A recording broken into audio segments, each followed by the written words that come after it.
Même si le pays est un jour entièrement déminé, peut-on encore sauver la Libye après la révolution volée de 2011 ? À l'époque, le printemps arabe gagnait la Libye et le monde réclamait unanimement la chute de Kadhafi. Seulement voilà, après les frappes de l'OTAN et le renversement du régime, le pays s'est embourbé dans la guerre civile. Les anciennes fractures, autrefois soudées par la dictature de Kadhafi, se sont rouvertes. À l'ouest, le gouvernement vacillant de Tripoli. À l'est, le très puissant général Haftar, dont l'armée contrôle aujourd'hui 80% du pays. Et au milieu, des clans et milices qui s'entretuent et font le beurre des trafiquants d'armes. Un trafic inégalé depuis l'effondrement de l'URSS. Alors la démocratie a-t-elle encore une chance? Les élections de cette année, auxquelles le fils de Kadhafi est candidat, pourront-elles changer la donne? En quête de réponse à ces questions, nous avons accompagné Abdul Salam Abtoum à travers la Libye. Ce politologue libyen contribue à l'élaboration d'une nouvelle constitution. Mais comment reconstruire un pays en proie au chaos? Le documentaire de Yuri Mazumdar, Dans le chaos libyen, se regarde comme un road movie à travers un pays en ruine. Le Sahara libyen. C'est la partie la plus risquée du voyage pour Abdul Salam Hamtoun, qui traverse la Libye afin de gagner sa région d'origine et sa circonscription. Cet avion militaire réformé est le dernier trait d'union qui relie ses électeurs à la capitale, Tripoli, depuis l'arrêt des vols réguliers. Les trafics d'armes, de drogue et d'êtres humains prolifèrent ici dans l'opacité la plus totale. L'État s'est complètement retiré de la zone frontalière avec l'Algérie et le Niger.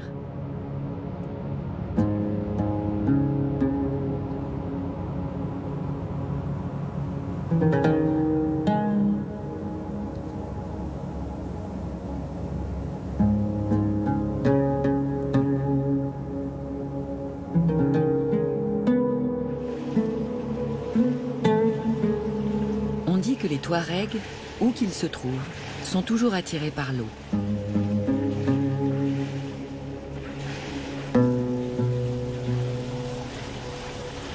Voilà 15 ans qu'Abdul Salam Hamtoun vit à Munich.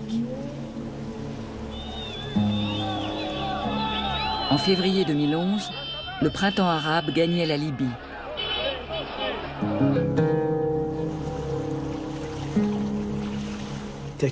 Parfois, j'ai l'impression que mon corps est à un endroit, tandis que mes pensées et mes sentiments sont en Libye.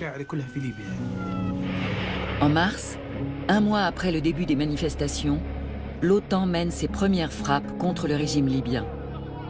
En octobre 2011, après 42 ans au pouvoir, Mouammar Kadhafi connaît une fin sordide.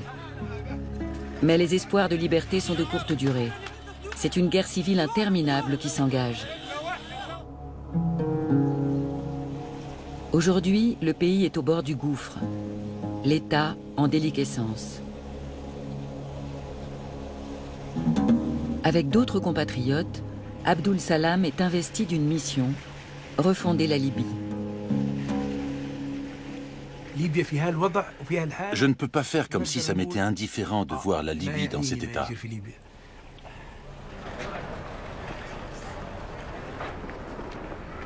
Depuis 2014, le politologue fait régulièrement la navette entre l'Allemagne et la Libye.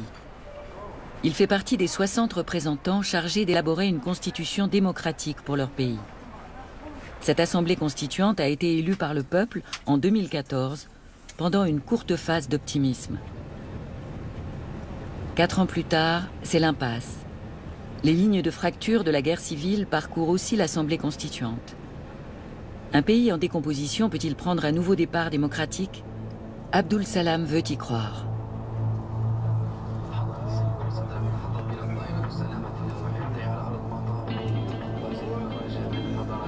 Atterrissage à Benghazi, la grande ville portuaire du nord-est de la Libye. L'aéroport, qui avait été détruit dans les combats, a rouvert en juillet 2017. Comme toujours quand il est ici en qualité d'élu, Abdul Salam retrouve son chauffeur Khaled.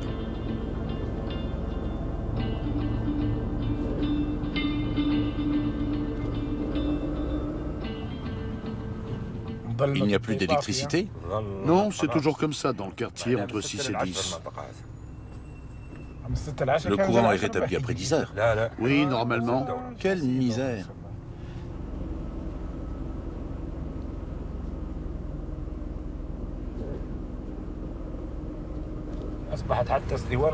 Le gaz commence à manquer aussi. Une bouteille coûte dans les 80 dinars. Quand Daesh occupait Benghazi, la raffinerie était hors service. On a vécu une période très dure. Maintenant, les mariés doivent même offrir une bouteille de gaz en guise de dot.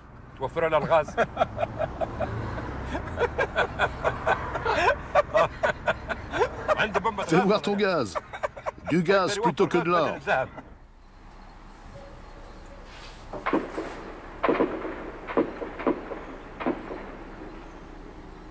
Dehors, les rafales d'armes automatiques claquent dans la nuit. Les combattants de l'État islamique s'accrochent à leur position à la périphérie de Benghazi.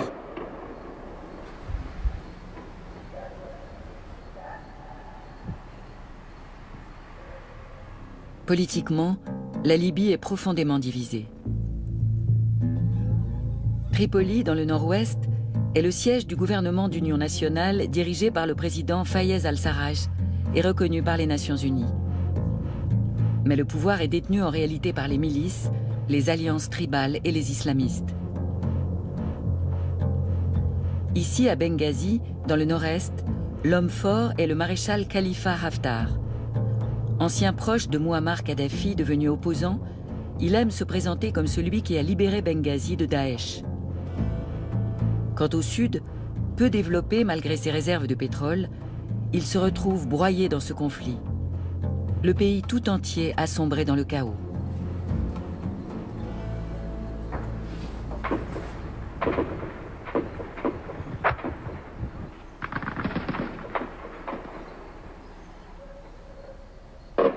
Abdul Salam était étudiant quand il a quitté la Libye en 1984, après avoir perdu une jambe dans un accident de la route. Il est parti en Europe pour se faire amputer et a choisi d'y rester.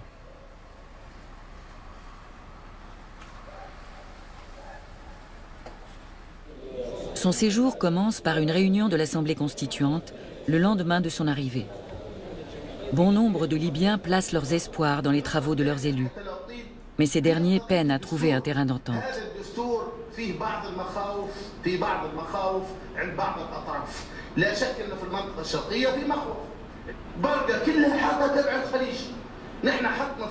À quoi ressemblera le futur État libyen? Monarchistes, islamistes, fédéralistes et partisans d'un État centralisé se déchirent autour de la Constitution. Quant aux minorités comme les Berbères ou les Touaregs, elles se battent pour leurs droits. Des alliances sont conclues en coulisses, mais la paix semble plus inaccessible que jamais. La révolution de 2011 laissait pourtant augurer un monde meilleur. Qui est responsable des échecs des 7 dernières années? Abdul Salam veut comprendre la raison de ce fiasco en allant à la rencontre de ses compatriotes.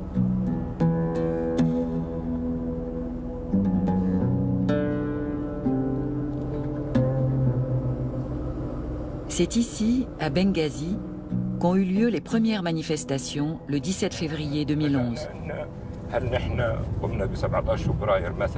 On n'imaginait pas la tournure que prendraient les événements. Est-ce qu'on a commencé cette révolution à l'époque pour qu'il y ait des morts? Pour que nos villes soient détruites? Est-ce qu'on a fait tomber le régime pour en arriver à s'entretuer entre Libyens? Pour faciliter l'instauration du système voulu par l'État islamique? Est-ce que c'est ça le bilan de la révolution? On voulait montrer qu'on avait du courage et des principes, pas diviser le pays.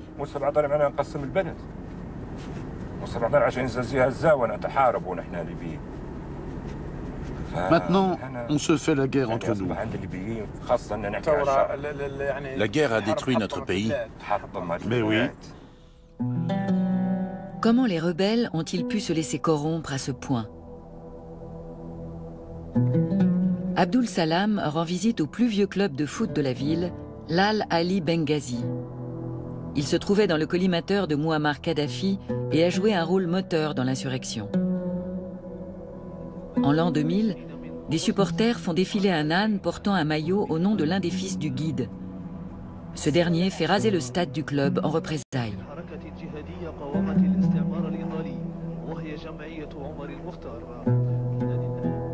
Les fans du club sont alors traqués sans pitié.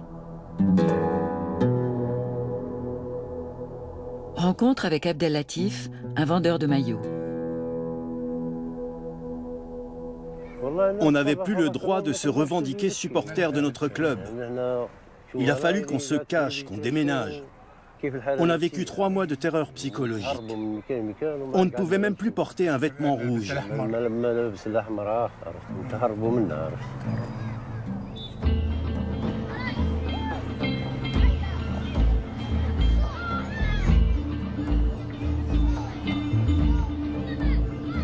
Abdul Salam est ici pour rencontrer une idole de sa jeunesse, l'ancien gardien de but du club, qui a aussi joué en équipe nationale. Entre sa coiffure et ses apparitions impertinentes à la télévision, Redjeb Al-Fitouri était la grande figure populaire des années 70. Pour l'ancienne star du ballon rond, c'est l'intervention des puissances occidentales qui a fait basculer la révolution. Ils se sont mis à nous bombarder avant même l'adoption du mandat de l'ONU, comme en Irak. Et maintenant, on se retrouve face au néant absolu. Le problème était gérable au départ, et les Occidentaux en ont fait un conflit énorme.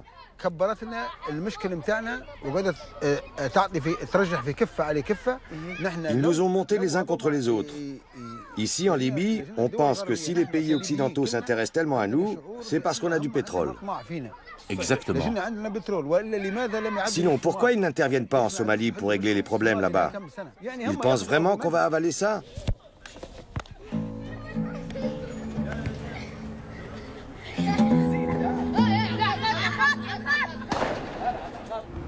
La révolution volée. C'est ainsi que les Libyens désignent l'intervention de l'OTAN. Le peuple s'est fait confisquer sa propre insurrection. À l'époque, ce sont des rumeurs, jamais confirmées, de massacres de manifestants qui poussent le Conseil de sécurité de l'ONU à autoriser une offensive aérienne contre Mouammar Kadhafi. On invoque la responsabilité de protéger la population civile contre son dirigeant. La Chine, la Russie et l'Allemagne s'abstiennent. Abdul Salam Hamtoun fait quant à lui partie des Libyens qui estiment que l'intervention est injustifiée. En 2011, il adresse un message vidéo à ses compatriotes.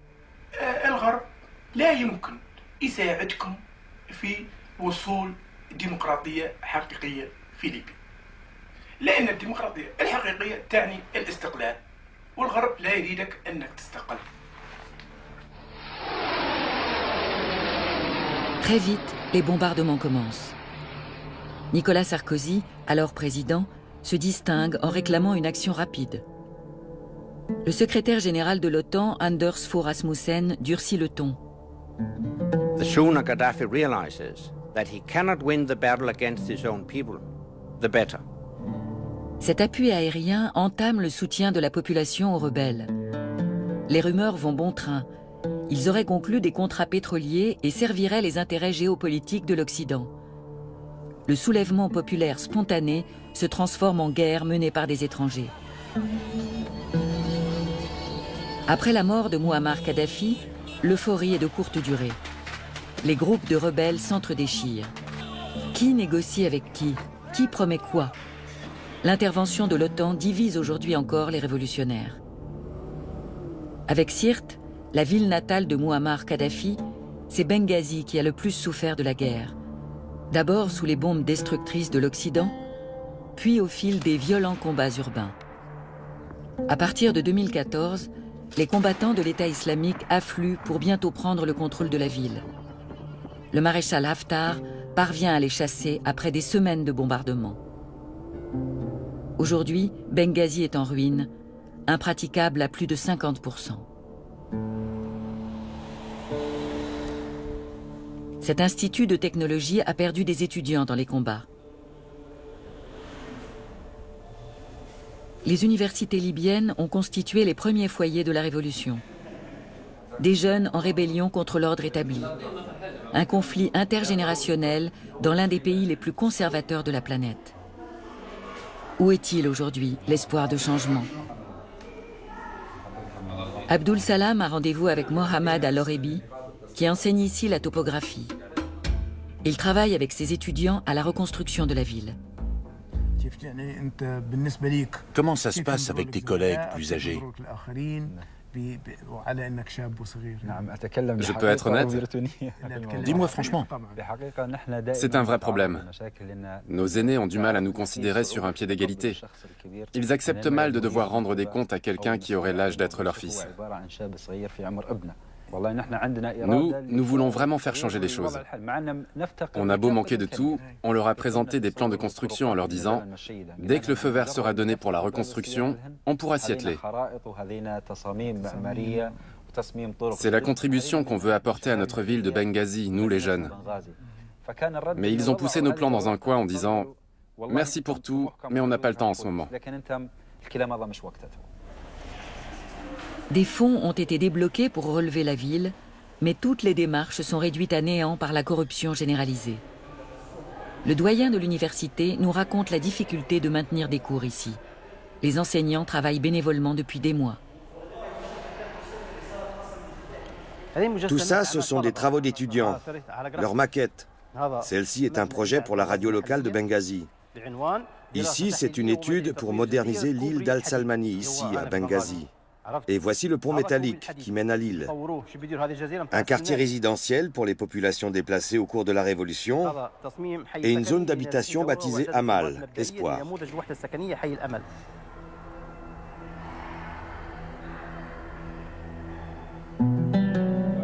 Abdul Salam Hamtoun a fait ses études à Benghazi lui aussi. Il est très choqué en 1984 lorsque Mouammar Kadhafi fait exécuter sur le campus des étudiants qui ont critiqué le régime. Le jeune homme commence alors à s'engager politiquement pour une Libye pacifique. On n'aspire qu'à une chose, la stabilité. Tout le monde aimerait mener une vie normale. Élever ses enfants dans la paix, voyager, voir le monde. C'est ça, voir le monde. Il faut vous dépêcher de la rédiger, cette constitution, pour le bien du pays tout entier. On entend surtout parler de vos désaccords. L'Est de la Libye, l'Ouest, quelle ville sera la capitale? La Libye est une et indivisible. Le reste est accessoire. Il faut penser à l'ensemble du pays. Par hasard, Abdul Salam a entendu parler d'une table ronde destinée à faire le point sur l'avancement de la Constitution. À Benghazi, on privilégie la solution d'un État fédéral. Les politiciens locaux se sentent trompés par l'élite de Tripoli qui prône la centralisation.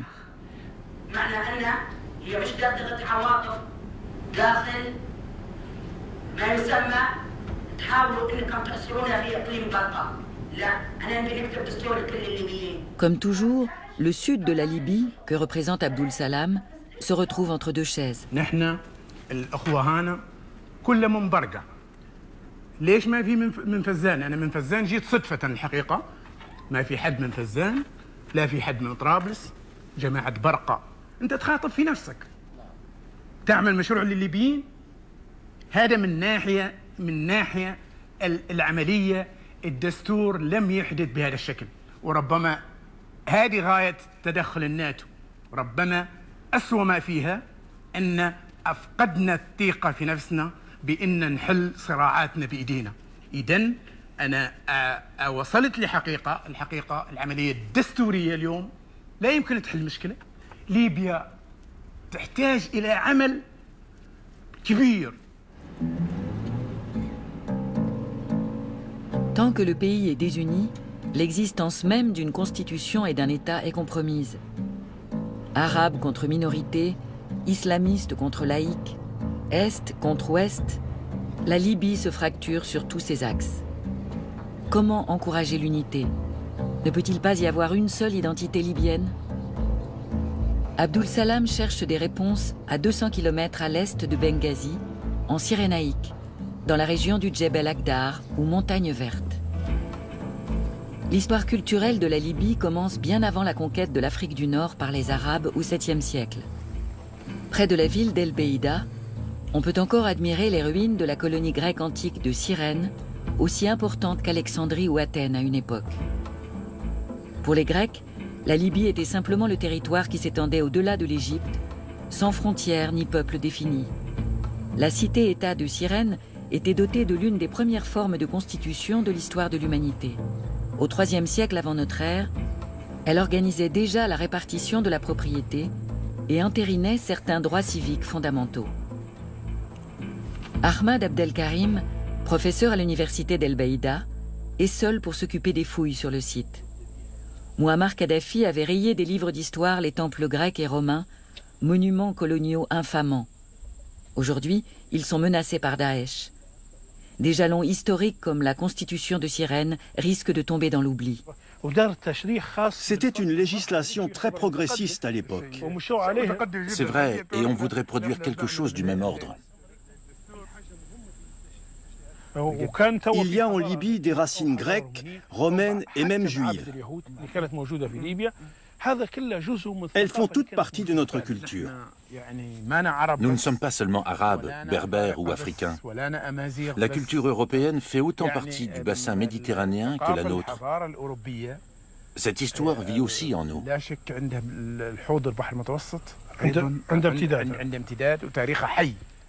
Tout cela, c'est notre héritage. On ne va pas détruire un temple millénaire simplement parce qu'il est d'origine juive, ou cette basilique au seul motif qu'elle est romaine. Ou pour des raisons religieuses. Exactement. Est-ce qu'on peut saccager des statues parce qu'on pense qu'elles sont interdites par l'islam? Ça n'a pas de sens. Il faut les considérer dans un contexte historique et culturel plus large. Si on voyait cette diversité comme une force, si chacun pouvait vivre selon sa culture dans un État unitaire, le problème serait réglé. Il faut prendre conscience de l'importance de notre héritage culturel. La Libye n'a pas choisi ses frontières actuelles. Dans toute l'Afrique, les puissances coloniales ont tracé des frontières souvent rectilignes qui coupaient en deux des zones tribales. Le passé colonial explique pour beaucoup les conflits actuels en Libye. Avec une telle histoire, comment un peuple pourrait-il se sentir uni?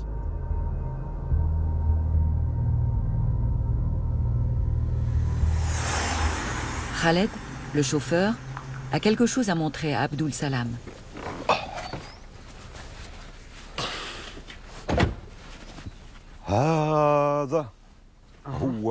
C'est d'ici qu'opérait le martyr Omar al-Mokhtar. Tu le savais? C'était le centre de la résistance alors? Oui, ici même, entre les montagnes et la vallée, dans ces grottes. Omar al-Mokhtar est la figure historique à laquelle s'identifient tous les Libyens.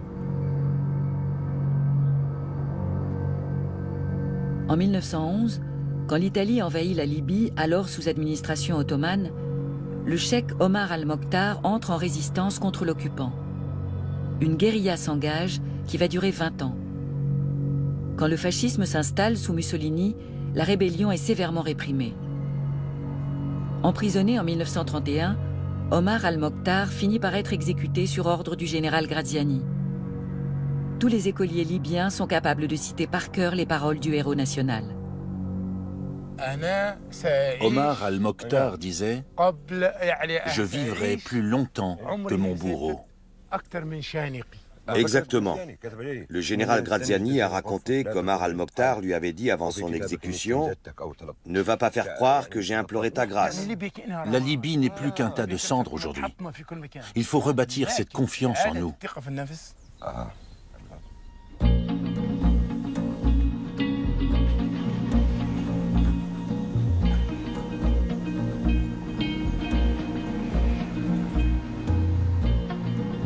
L'Assemblée constituante siège à El Beïda, dans l'ancien Parlement. Antérieur au régime Kadhafi, c'est le premier à avoir existé sur le continent africain.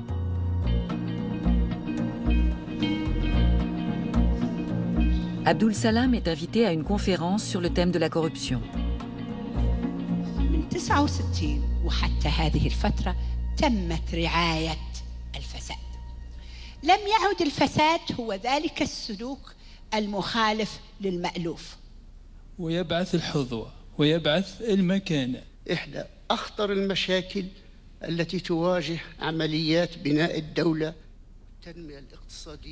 6 mois plus tôt, dans cette même salle, les représentants de l'Ouest venus de Tripoli ont remporté un vote en faveur d'une Libye centralisée, où le pouvoir serait concentré dans la capitale comme au temps de Mouammar Kadhafi.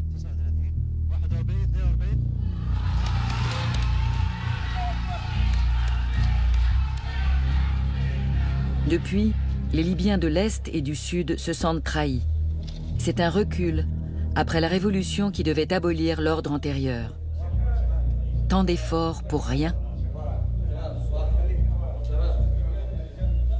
Parmi les déçus, Mustapha Dalaf était en faveur d'une monarchie et Hamid Djibril d'une fédération. Heureusement, la forme du futur État reste encore à définir. Abdul Salam joue les médiateurs. On ne peut pas gouverner un pays aussi vaste à partir d'un seul endroit. Aujourd'hui, il suffit de conquérir Tripoli pour avoir toute la Libye dans la poche. Ce n'est pas possible de dépendre d'un seul centre de pouvoir. Les gouvernements régionaux libyens forment la base idéale pour un nouvel État. Ils sont combien à avoir voté contre? 17 qui n'ont pas signé? C'est ça. Tu en retires 5 qui boycottent la Constitution, les Berbères et les Toubous, et encore ceux de Benghazi. Il en reste 12. 12. À mon avis, vous pourriez trouver un terrain d'entente avec au moins 6 d'entre eux. Mais je sais déjà ce qu'ils vont te dire, Mustapha, que tu refuses les compromis. Tu n'envisages pas d'autre solution que la monarchie. Et qu'est-ce que tu leur répondras? Je leur dirai que je parle au nom de mes électeurs, c'est tout. Ici, à El Beida, où siège l'Assemblée constituante, les gens veulent une monarchie.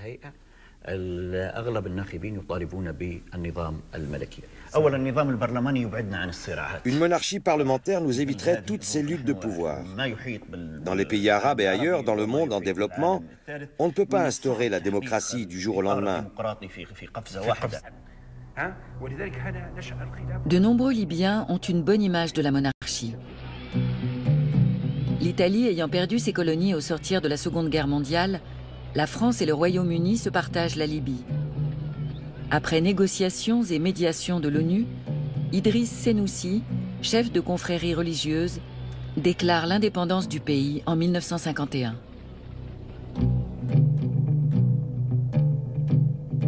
Il devient un État fédéral gouverné par Idriss Ier.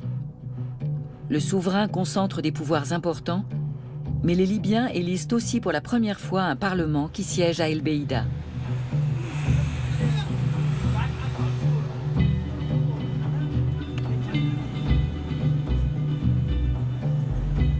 Dans la ville, aujourd'hui, le pouvoir est aux mains des tribus arabes.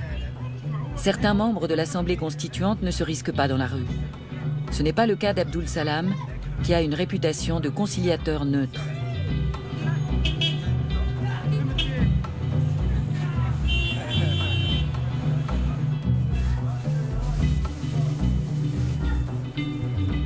Elles viennent de Derna? Oui, j'en ai aussi de Tunisie qui sont bonnes. Et celle-là d'Égypte. Tu fais la pub pour les produits égyptiens parce que tu es égyptien. Non, chacun fait ce qu'il veut. Ce pays ne sera plus jamais comme avant. Tu crois vraiment? Pardon, je suis un peu jeune, je n'ai pas tant d'expérience. Je t'en prie, ton avis m'intéresse. On n'est plus en sécurité. Et on ne s'occupe plus les uns des autres. Ça n'a plus sa place aujourd'hui. On ne peut même plus faire confiance à son prochain. Si tu tombes, il n'y a personne pour te tendre la main. Toutes les amitiés sont intéressées. Ceux qui n'ont rien à offrir restent tout seuls.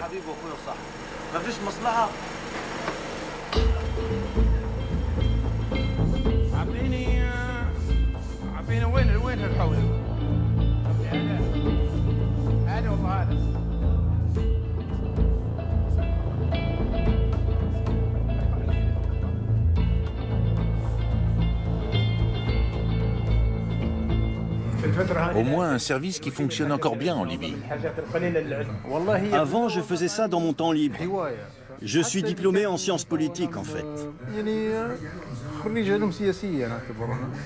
C'est vrai? En sciences politiques? Oui, je faisais le coiffeur à côté. On va parler politique, alors. J'aime autant pas. Avant la Révolution, on ne parlait jamais de politique. J'ai voulu postuler au ministère des Affaires étrangères à Tripoli. Mais c'était trop loin pour moi en définitive. Et puis, il faut avoir des relations pour être embauché.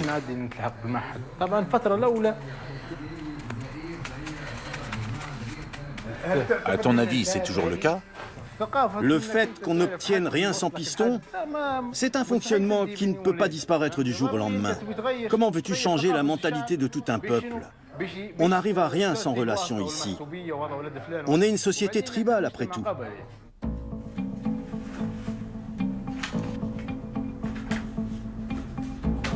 Le lendemain, Abdul Salam Hamtoun part pour le sud du pays. Il se rend dans le Fezzan, sa région d'origine. Un voyage dans une zone en crise, l'une des plus dangereuses de la planète. Seuls des avions militaires affrétés spécialement sont autorisés à atterrir.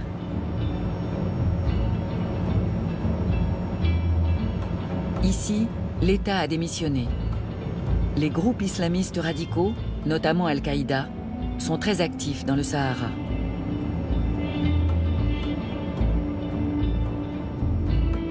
Oubari, la ville natale d'Abdul Salam, est entourée de champs de pétrole âprement disputés. Mais c'est le nord du pays qui engrange les recettes de l'or noir. Le sud, très pauvre, a connu une explosion de la criminalité. Les enlèvements sont devenus monnaie courante. Parmi ses électeurs et dans le giron de son clan, Abdul Salam n'a rien à craindre à Oubari. Il arrive à point nommé, à quelques jours d'une fête. Les différents groupes ethniques et tribus présentent leurs traditions.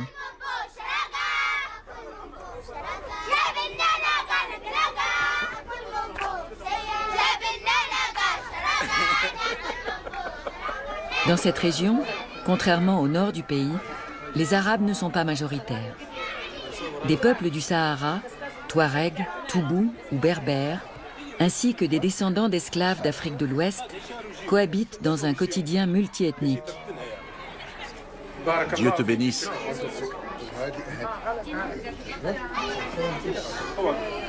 Combien cette corbeille? Tu en as des plus petites? Non, pas de plus petites. Je n'ai que celle-là. Les tribus sont interdépendantes et se partagent depuis des millénaires les oasis, les pâturages et les territoires de chasse. C'est un très long fusil qui se charge par la bouche. On introduit la poudre dans le canon par le haut. Une fois que la charge est à l'intérieur, on ouvre. Là. Ça, c'est le chien. Pour quelques heures, les habitants oublient les pénuries et le danger, et la ville retrouve un peu de sa splendeur d'antan. Autrefois située sur la route des caravanes, Oubari était à la fois une riche place commerciale et un haut lieu des sciences, de l'enseignement et de la culture. Abdul Salam est très respecté ici. À chaque coin de rue, il croise des membres de sa famille ou des connaissances qui l'interrogent sur l'avancement de la Constitution et les conséquences de la guerre civile dans le Nord.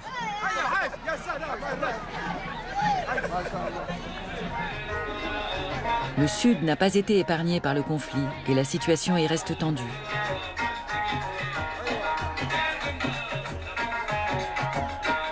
Mouammar Kadhafi, déjà, montait les peuples du Sud les uns contre les autres.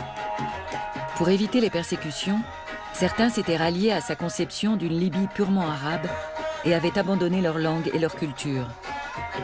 Les Touaregs, l'ethnie d'Abdul Salam, commencent tout juste à renouer avec leurs racines. Pro-Kadhafi ou pro-révolution, les minorités restent divisées. En 2014, un conflit éclate à Oubari entre Touaregs et Toubous. C'est en réalité une guerre par procuration entre les forces de l'Est et de l'Ouest de la Libye qui règlent ainsi leurs comptes dans la lutte pour contrôler le pétrole. Aujourd'hui, la paix est revenue. Abdul Salam a rendez-vous avec Moussa, un Toubou. Si peu de temps après le conflit, cette rencontre est loin d'aller de soi. Je connais quelques mots de la langue des Toubous. Wassini, bonjour. Koulouane Wassini, comment ça va? Et qui dit au revoir? Tu te débrouilles pas mal. Tu as pris part à la guerre contre les Touaregs. Comment l'as-tu vécu?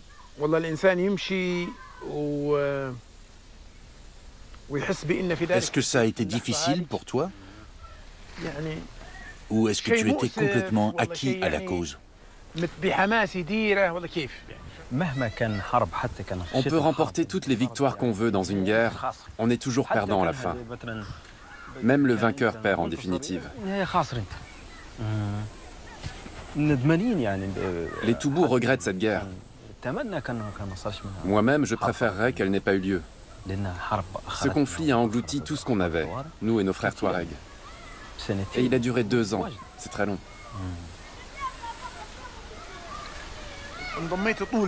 Les Toubous se sont-ils tous ralliés à la révolution? Oui, tous. Dans tout le sud, on s'est soulevé contre Kadhafi. Ça a été le coup de grâce pour lui. C'est comme ça que le régime est tombé.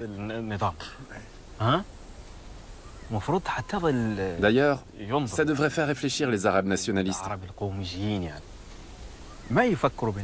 Les Arabes soupçonnent les Toubous de vouloir prendre leur indépendance. Mais c'est faux. C'est de la propagande colportée par les médias. Il n'y a pas que les Toubous qui se battent pour leurs droits. Pourquoi les Berbères ne sont pas reconnus officiellement? En Inde, il y a 17 langues officielles citées dans la Constitution. Est-ce que ça pose des difficultés? Non. Le problème des nationalistes arabes, c'est qu'ils ne reconnaissent pas les autres peuples. Les deux hommes échangent en arabe, car leurs langues maternelles respectives sont très différentes. Elles étaient toutes deux interdites sous Mouammar Kadhafi.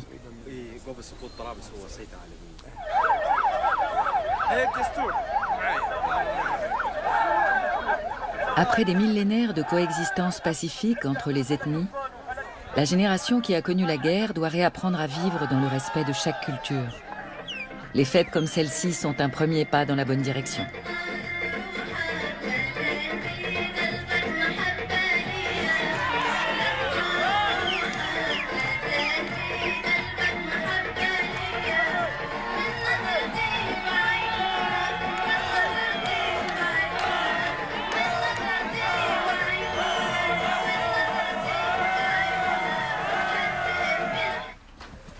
Abdul Salam rend visite à sa sœur aînée Fatima.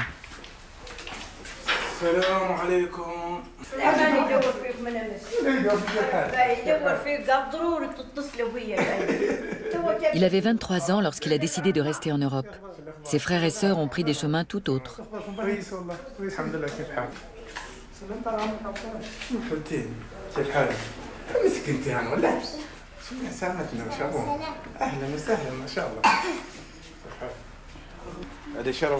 Fatima ne sait ni lire ni écrire. Elle appartient à la génération qui a grandi avant l'arrivée au pouvoir de Mouammar Kadhafi. C'est lui qui a permis aux filles d'accéder à l'éducation.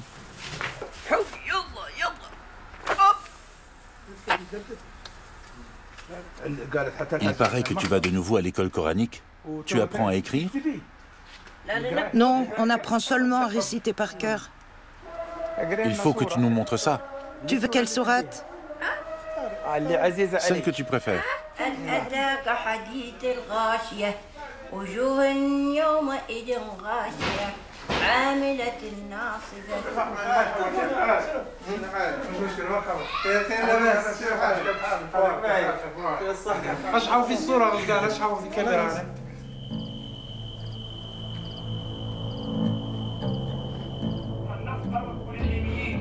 وتخفيض أسعارها تكون في متناول الجميع.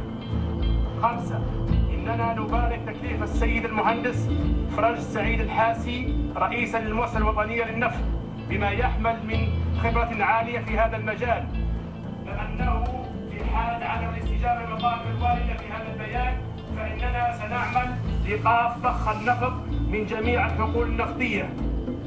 Le contrôle du pétrole dans la région permet de peser sur les décisions qui se prennent au sommet, dans l'Est et l'Ouest. Plus de la moitié du pétrole libyen est extrait dans le sud. Pourtant ici, on ne voit pas la couleur de cette richesse. Avec leurs ressources fossiles, les Libyens pourraient théoriquement avoir le niveau de vie des Norvégiens. Mais dans le sud, les pipelines viennent même siphonner la nappe phréatique. Abdul Salam retrouve son frère aîné Abdourahman sur les lieux de leur enfance. Abdourahman exploite la palmeraie familiale. Il a fait des études lui aussi, mais n'a jamais trouvé d'emploi. Les champs sont très secs. Pendant que j'étais à Tripoli, la pompe à eau est tombée en panne. Elle a lâché. Il n'y a pas d'eau du tout? Non. C'est la catastrophe. Ça, c'était la remise d'Ammar. Et son magasin? Il est encore là. C'était le seul dans le coin. On trouvait de tout chez lui.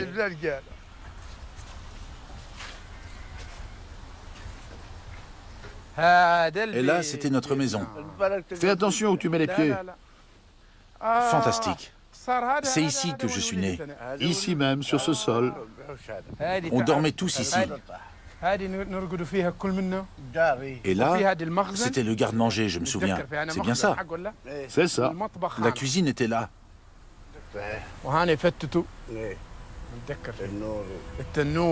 Abdul Salam a 8 ans en 1969, quand le jeune colonel Kadhafi renverse Idriss Ier lors d'un coup d'État. Les concessions du monarque à l'Europe et aux États-Unis avaient fini par le rendre impopulaire.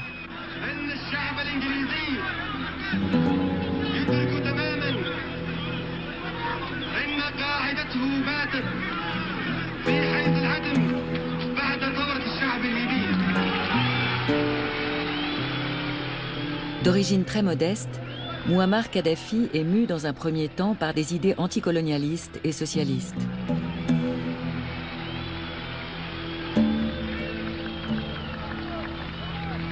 Mais au fil des décennies, son pouvoir vire à l'autocratie. Un régime fait d'arbitraire, de népotisme et de répression brutale. Sur ordre de Mouammar Kadhafi, les habitants des régions rurales doivent quitter leurs habitations traditionnelles pour s'installer dans des immeubles modernes, bien souvent contre leur gré. C'est ainsi que la famille d'Abdul Salam a été déplacée.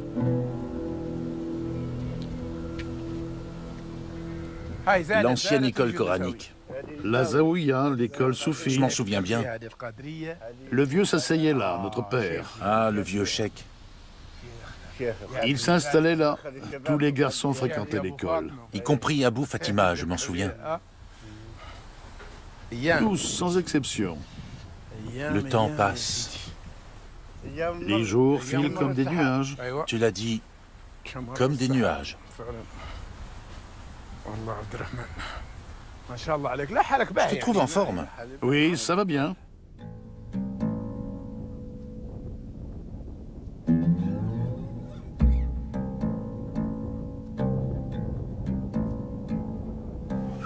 Ce soir-là, la famille se réunit pour une grande fête. Abdul Salam a invité Moussa, le toubou dont il a récemment fait la connaissance. Un geste de réconciliation. Plus d'une centaine de convives arrivent peu à peu à la palmeraie. Pendant qu'on s'active à l'extérieur, Abdul Salam s'entretient avec ses neveux chez sa sœur Fatima.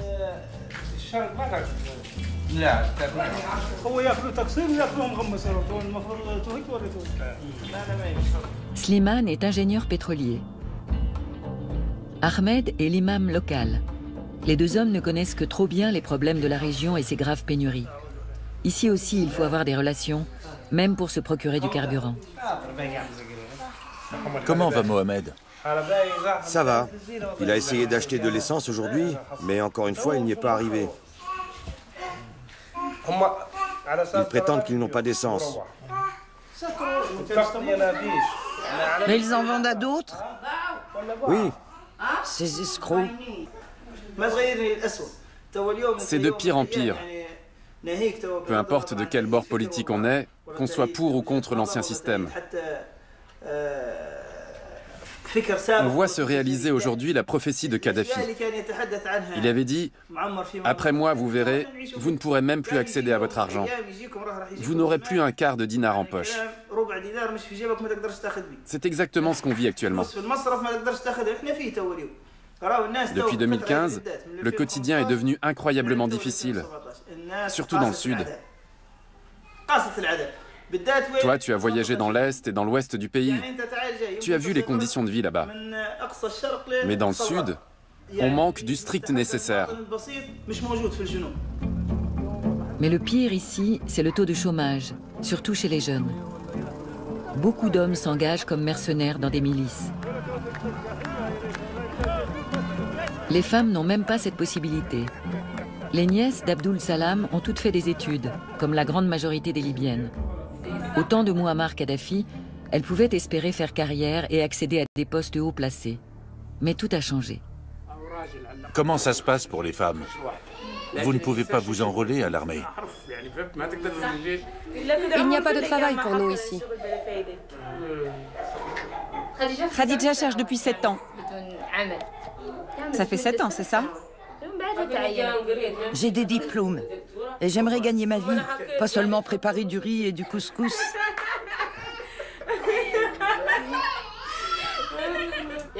Tout le monde déserte le Sud, en particulier les médecins. Il n'y a rien à faire ici, les armes sont partout. On a quand même fait des études, l'État nous a formés, mais à moins d'avoir un réseau, on n'arrive à rien. Des gens très bons restent sans emploi, alors que les incompétents accèdent à des postes de responsabilité grâce à leurs relations. Depuis 7 ans, mon quotidien se résume à ça. La cour, la cuisine, le salon, les tables, c'est d'un triste. On a vécu de bons moments pendant la Révolution. Il y avait beaucoup de solidarité. Tu aurais dû venir, même pour 2 jours. On s'entraidait. Tiens, tu veux des tomates? Tu n'as pas de pain? En voici. C'est la moindre des choses entre voisins. Et cet esprit a disparu. Exactement. Tout ce qui compte, c'est de savoir qui était pour Kadhafi et qui était contre. Même les enfants se chamaillent pour ça. Ça crée des animosités. Oui, et ça touche même les tout-petits. Ce sont leurs parents qui leur apprennent ça. Ne joue pas avec un tel, il est dans l'opposition. Va plutôt jouer avec des enfants qui sont comme nous. Savoir si on était pour ou contre Kadhafi, c'est invraisemblable. Dans notre village, On parle de Kadhafi ou du nouveau régime. Qu'est-ce que ça change? Du temps de Kadhafi, le problème était déjà le même. Personne ne s'occupe du Sud. Un point, c'est tout. Avant, moi aussi, j'étais mécontente. Mais avec tous les événements de ces dernières années, je trouve l'époque actuelle bien pire que la précédente. Certaines choses ne tournaient pas rond sous Kadhafi, mais il y avait aussi du bon. Maintenant, c'est le chaos. On a voulu améliorer notre situation, mais on l'a aggravée. On est revenu 50 ans en arrière. On a insulté Kadhafi et on a appelé à sa chute. Mais il aurait fallu construire quelque chose après. On ne peut pas renverser un régime sans rien proposer ensuite. Dans le Sud, plus personne n'accorde la moindre confiance au pouvoir, quelle que soit sa couleur politique. Peut-être faut-il tout repenser, comme l'affirme Abdelgader, l'oncle d'Abdul Salam. Il faut que les gens réapprennent le sens du bien commun. On ne peut pas continuer à vivre dans le passé. Le passé, c'est le passé. Il faut prendre un nouveau départ.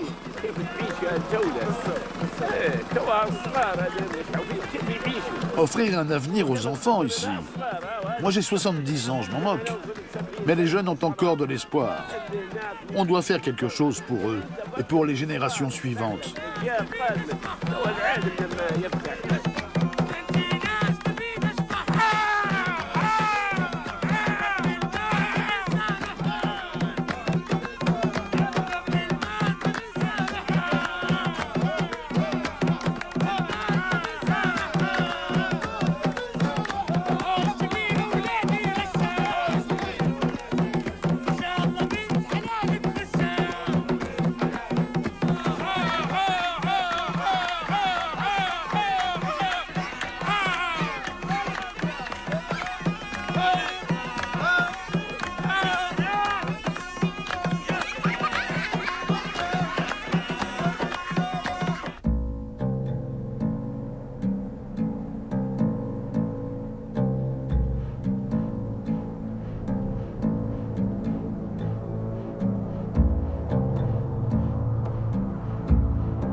À la veille de son départ, Abdul Salam va comme toujours puiser un peu de force dans les dunes de son enfance.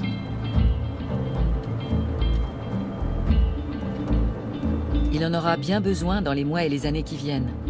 Son combat pour la paix est loin d'être terminé.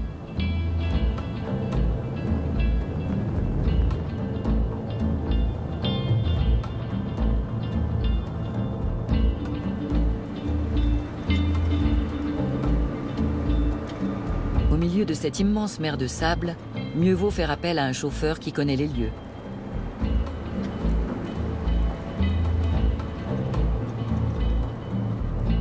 Ici, je suis comme à la maison. Je sais exactement où passer, où débrayer et où je risque de m'ensabler. Tu le vois à la couleur du sable? Oui, à son aspect.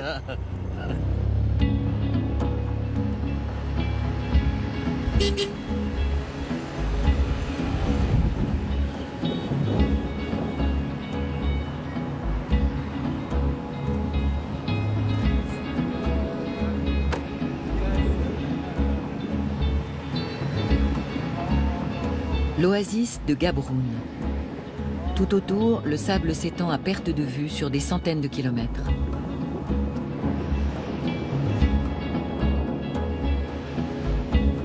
Enfant, Abdul Salam venait ici avec ses cousins. Leur famille avait déjà abandonné le mode de vie des nomades. Ils font partie des Touaregs qui se sont sédentarisés sous la pression du régime.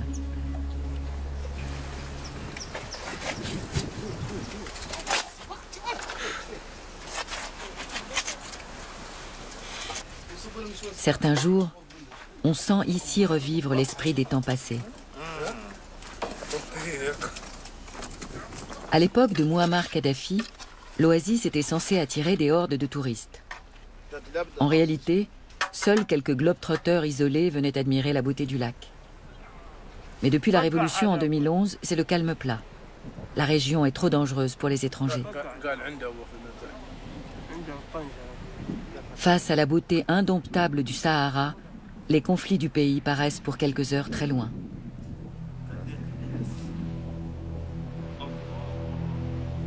Le désert oblige à se concentrer sur l'essentiel.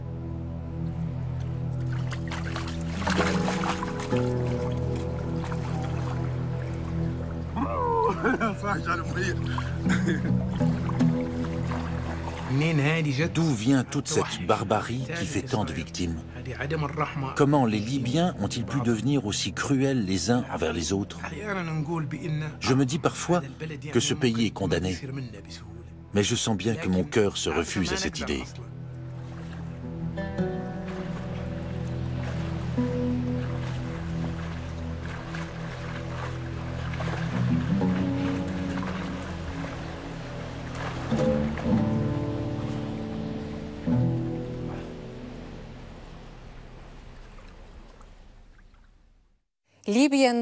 Voilà la réalité de la Libye en 2018.